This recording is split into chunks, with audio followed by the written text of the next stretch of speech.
நம்ம plain rice சேர்ப்போம், அது வந்து எல்லா கிரேவிக்கும் நம்மளுக்கு நல்லா இருக்கும். இதுக்கு தேவையான இன்க்ரீடியன்ஸ் என்னன்னா, ஆனியன் எடுத்துக்கோங்க, டொமேட்டோ எடுத்துக்கோங்க, அப்புறம் வந்து கிரீன் சில்லி, பூண்டு, மசாலா ஐட்டம்ஸ் எடுத்துக்கோங்க, சோம்பு, அதுக்கப்புறம் பட்டை, பாசி இதெல்லாம் எடுத்துக்கோங்க. வச்சுட்டு ஃபர்ஸ்ட் வந்து கொஞ்சம் ஆயில் ஊற்றிக்கோங்க. இப்போ வந்து எல்லா மசாலா ஐட்டம்ஸ் ஆட் பண்ணிக்கோங்க.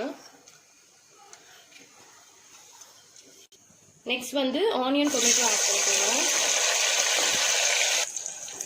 ஆனியன் வதங்குற வரைக்கும் நல்லா ஃப்ரை பண்ணுங்க. பச்சை மிளகாய் ஆட் பண்ணிக்கோங்க. இப்போ நாங்கள் 2 கப்பு பாஸ்மதி ரைஸ் எடுத்துக்கோம், அதனால 4 கிளாஸ் வாட்டர் ஊற்றுறோம். இப்போ வந்து உங்கள் சால்ட் போட்டுக்கோங்க. இப்போ தண்ணி நல்லா கொதிச்சு வந்துருச்சு. இப்போ நம்ம பாஸ்மதி ரைஸ் போட்டுக்கலாம்.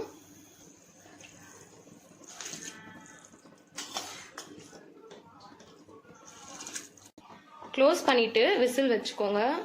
ஒரு விசில் வச்சிங்கன்னா போதும், உங்களுக்கு ரைஸ் ரெடி ஆகிடும். இப்போ பிளெயின் ரைஸ் வந்து ரெடி ஆயிடுச்சு. நல்லா பாருங்கள், உதிரி உதிரியாக இருக்கும், நல்லா டேஸ்ட்டாக இருக்கும். நீங்கள் எந்த கிரேவிக்கு வேணாலும் இதை வச்சு சாப்பிட்லாம். அவ்வளோதான், ஈஸியான பிளெயின் ரைஸ் வந்து நம்மளுக்கு ரெடி ஆயிடுச்சு. ரொம்ப டேஸ்ட்டாக இருக்கும். நீங்கள் ட்ரை பண்ணி பாருங்கள். உங்களுக்கு இந்த ரெசிபி பிடிச்சிருந்ததுன்னா இந்த சேனலுக்கு சப்ஸ்கிரைப் பண்ணுங்கள். தேங்க்ஸ் ஃபார் வாட்சிங்.